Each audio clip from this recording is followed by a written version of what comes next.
ओम नमः शिवाय। ओम नमः शिवाय। ओम नमः शिवाय। स्वागत है सभी दर्शक साथियों का, सभी भक्तों का आपके अपने YouTube चैनल रामकृष्ण जी शिवम स्टूडियो में। मैं रामकृष्ण शास्त्री आगरा से आप लोगों के लिए धार्मिक कथा, व्रत कथा एवं अन्य जानकारी लेकर के आता रहता हूं आपके अपने YouTube चैनल पर। आशा करता हूं आप सभी स्वस्थ होंगे और माँ भगवती, माँ लक्ष्मी, माँ पार्वती की और महादेव जी की कृपा आपके ऊपर हमेशा हमेशा बरसती रहेगी और आपकी मनोकामना पूर्ण होती रहेंगी और आप धर्म की तरफ आगे बढ़ते रहेंगे। बात करते हैं आज फाल्गुन मास के 23वें अध्याय की कथा की, और उसमें शिव पुराण कथा के विदेश्वर संहिता का 19वां और 20वां अध्याय। 19वां और 20वां अध्याय के बारे में जो महर्षियों के बीच में चर्चा हुई, सूत जी ने समझाया महर्षियों को, तो उसका विषय है पार्थिव पूजा की महिमा। जो पार्थिव पूजा होती है उसकी महिमा क्या है, शिव नैवेद्य भक्षण के विषय में निर्णय तथा बिल्व का माहात्म्य आज की कथा में रहेगा। उससे पहले मैं आपसे एक निवेदन करना चाहूँगा कि अभी तक आपने चैनल को सब्सक्राइब नहीं किया हो तो प्लीज़ चैनल को सब्सक्राइब करें और घंटी को प्रेस करके रखें, जिससे नोटिफिकेशन सबसे पहले आपको मिले। और आज की कथा बहुत ही महत्वपूर्ण है। ये कथा आप समझेंगे शिवलिंग को किस तरीके से पूजा करना चाहिए, किस तरीके से क्या सिद्धांत है, और इस कथा को आप ज़्यादा से ज़्यादा लोगों तक जरूर शेयर करें, जिससे पुण्य की प्राप्ति आपको भी हो। चलिए बात करते हैं पार्थिव पूजा की महिमा, शिव नैवेद्य भक्षण के विषय में निर्णय तथा बिल्व का महात्म्य। बिल्व का महात्म्य। सूत जी बोले कि महर्षियों, पार्थिव लिंगों की पूजा कोटि कोटि यज्ञों का फल देने वाली है और कलयुग में लोगों के लिए शिवलिंग पूजन जैसा श्रेष्ठ दिखाई देता है। वैसा दूसरा कोई साधन नहीं है।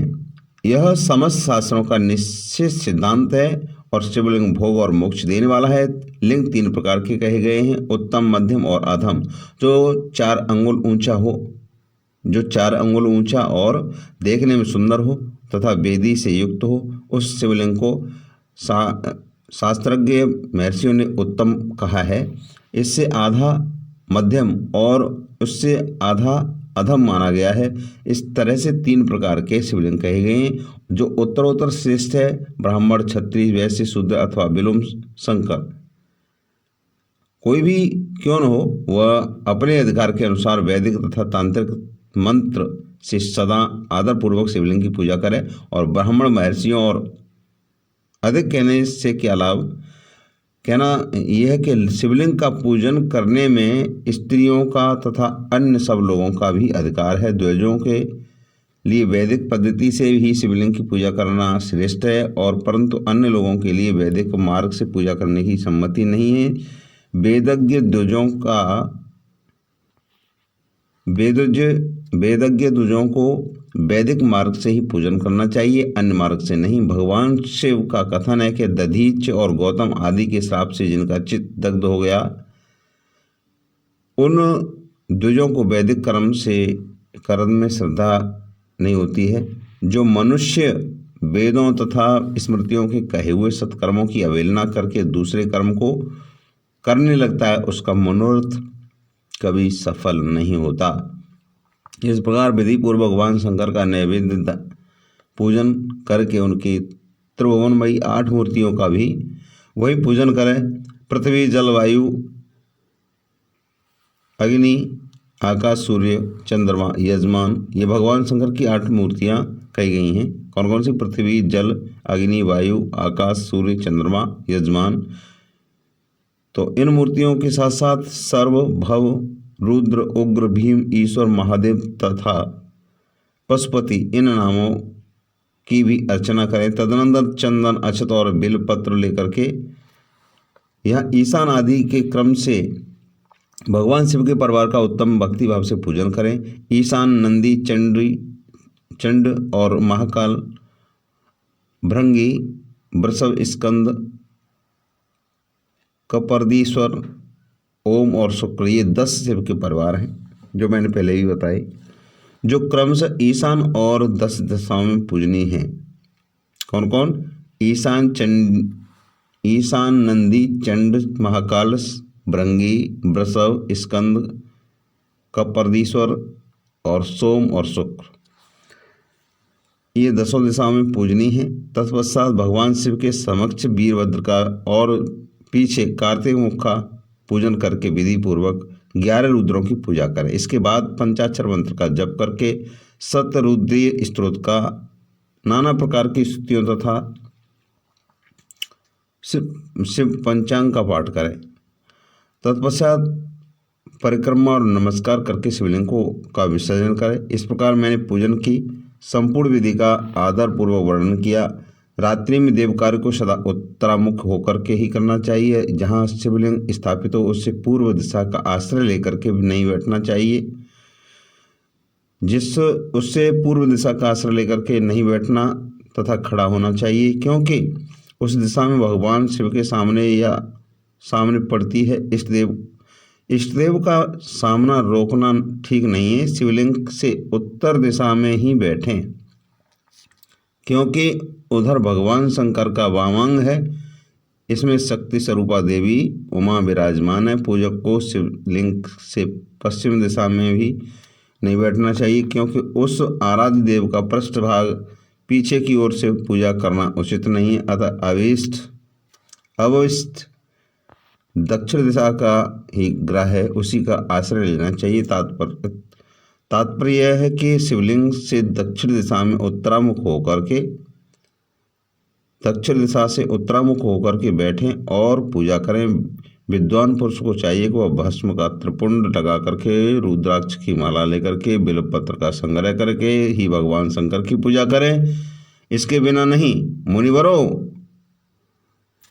शिव पूजन आरंभ करते समय यदि भस्म न मिले तो मिट्टी से ही लाट पर त्रिपुंड अवश्य कर लेना चाहिए, तिलक अवश्य धारण करना चाहिए। ऋषि बोले, मुनि, हमने पहले से यह बात सुनी है कि भगवान शिव का नैवेद्य नहीं ग्रहण करना चाहिए। इस विषय में शास्त्र का निर्णय क्या है, यह बताइए। साथ ही बिल्व का महात्म्य भी प्रकट कीजिए।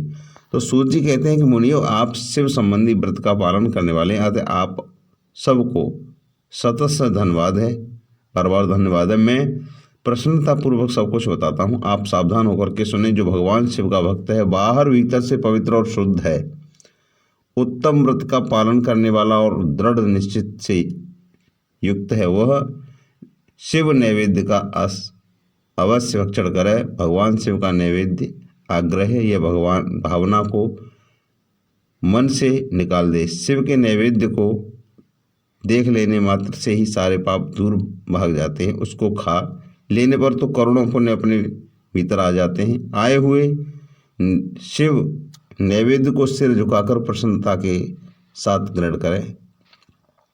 आए हुए शिव नैवेद्य को जो कहकर कि मैं इसे दूसरे समय में ग्रहण करूँगा, लेने में विलम्ब कर देता है, तो वह मनुष्य निश्चय ही पाप से बंध जाता है।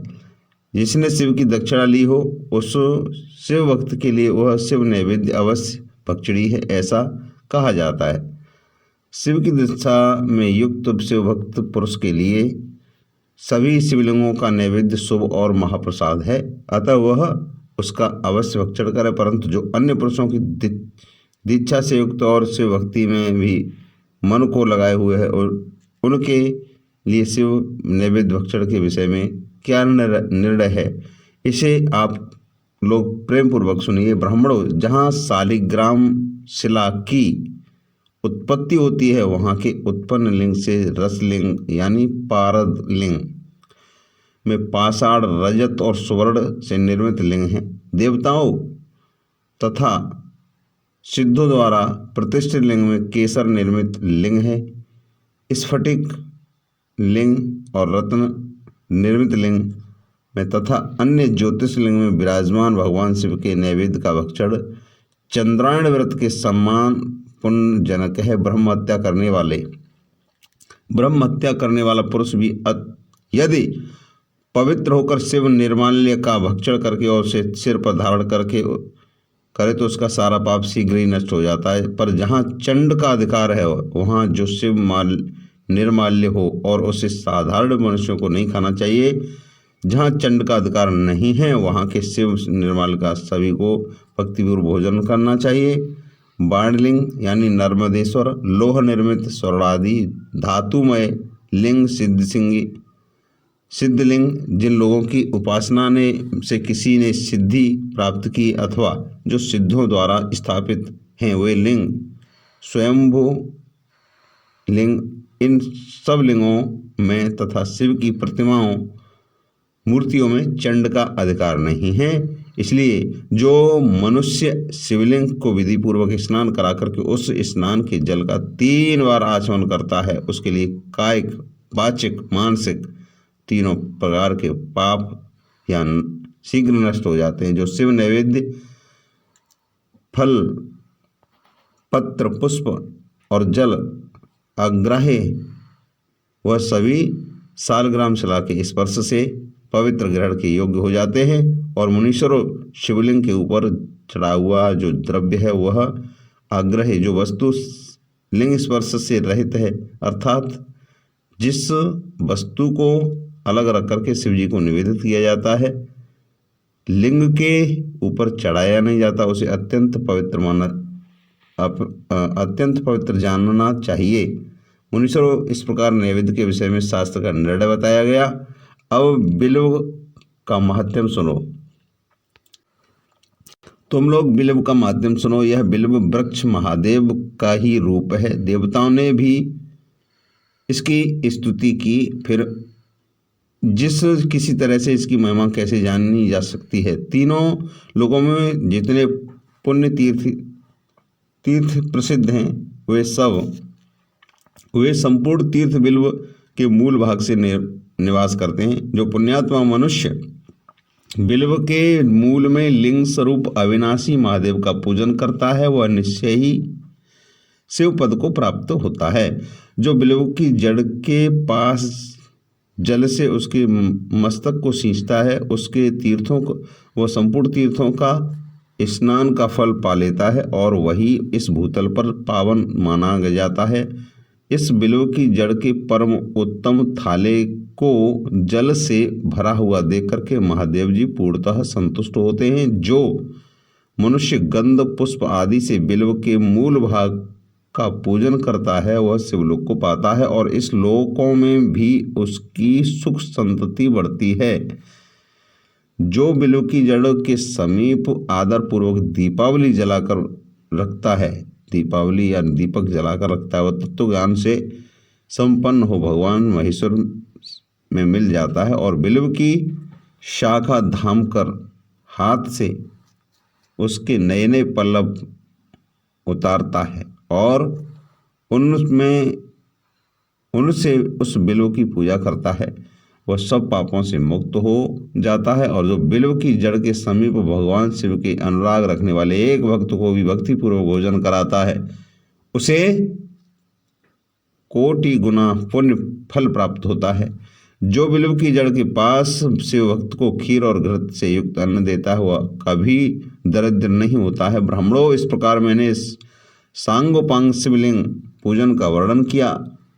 यह प्रवृत्ति मार्ग और निवृत्ति मार्ग पूजकों के भेद से 2 प्रकार का होता है। प्रवृत्ति मार्ग लोगों के लिए पीठ पूजा एवं भूतल पर संपूर्ण अभिष्ट वस्तुओं को देने वाली होती है। प्रवृत्त पुरुष सुपात्र गुरु आदि के द्वारा ही सारी पूजा संपन्न करे और अभिषेक के अंत में अगहनी के चावल से बना हुआ नैवेद्य निवेदन करे। पूजा के अंत में शिवलिंग को शुद्ध संपुट में विराजमान करके घर के भीतर ही अलग रख दे। ओम नमः शिवाय, ओम नमः शिवाय, ओम नमः शिवाय। आज की कथा का विराम यहीं लगता है और ये कथा संपूर्ण हुई और मिलते हैं कल की कथा के माध्यम से 24वें अध्याय में और 21वें अध्याय में। विदेश्वर महेश संहिता का 21वां अध्याय, फाल्गुन मास की कथा का 24वां अध्याय। तब तक के लिए हर हर महादेव, जय शंकर भगवान की। चैनल को सब्सक्राइब नहीं किया हो तो चैनल को जरूर सब्सक्राइब करें।